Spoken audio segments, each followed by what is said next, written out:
I'm recovering from a fever at the moment, and even now I feel like dying. But I have just seen a video on my newsfeed that has made me feel slightly less dead.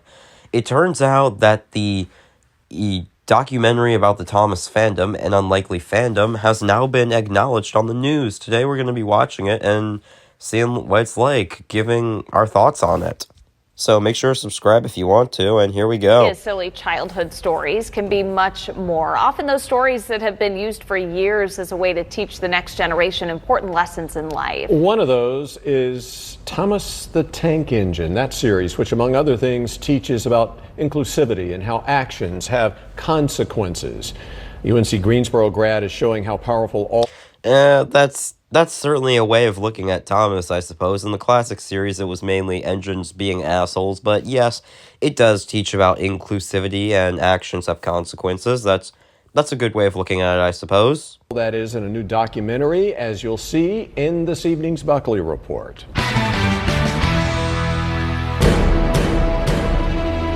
Amid the whimsical music, Thomas is an escape, and slick production, An Unlikely Fandom. this new documentary by Brandon Cardy. Oh, yep. There's Cardi. Already love him. I'd do a lot of things to meet him in real life. He's awesome. God, I can see that home media collection up there. He's a talented editor. My editing skills are shit in comparison to his. People to reveal something primal they've hidden for years. I wouldn't call it shame, but I wasn't sure if it was right or wrong. They are coming clean I kept it a huge dark secret. about their love for a childhood toy. If people saw that I Oh, liked yep, there's the Sir Handle prop. Isn't that from Thomas Tank merch? I don't know.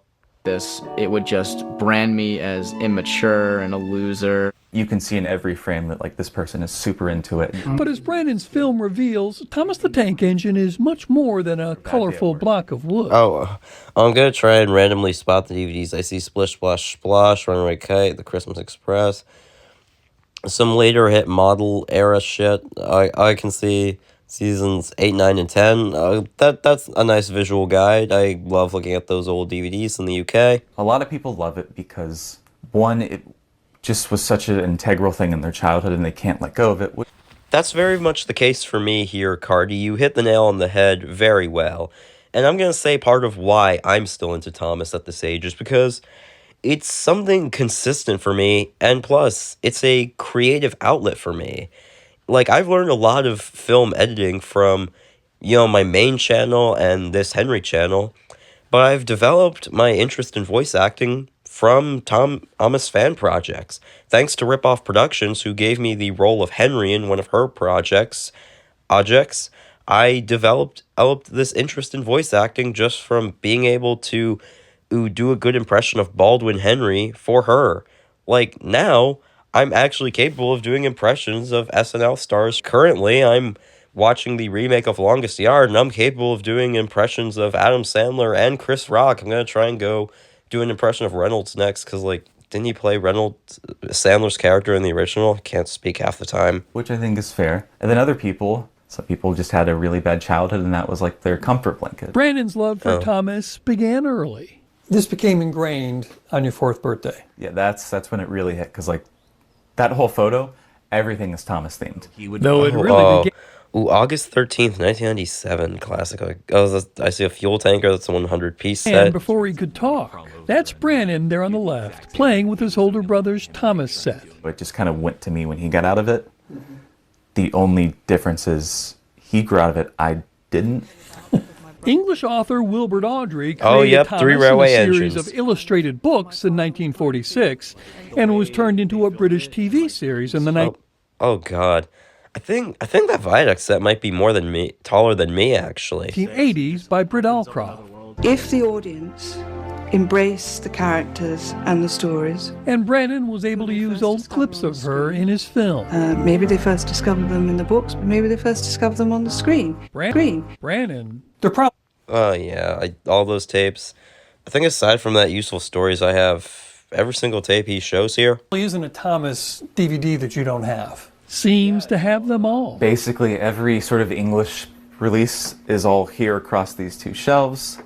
Any idea how many that is? I don't know, but funnily enough, this tape you have in your hand sold on eBay for $800 last month. Oh my God. Oh, wait. Correct me if I'm hearing this, but 800? I saw this going for 1,300, and it just brings me joy seeing the news acknowledge us, because, like, every single tape, Cardi, you are an inspiration to me. Like, I'll probably never be able to own every English Thomas tape. Maybe I will, but you're awesome, man. And I got it for 30.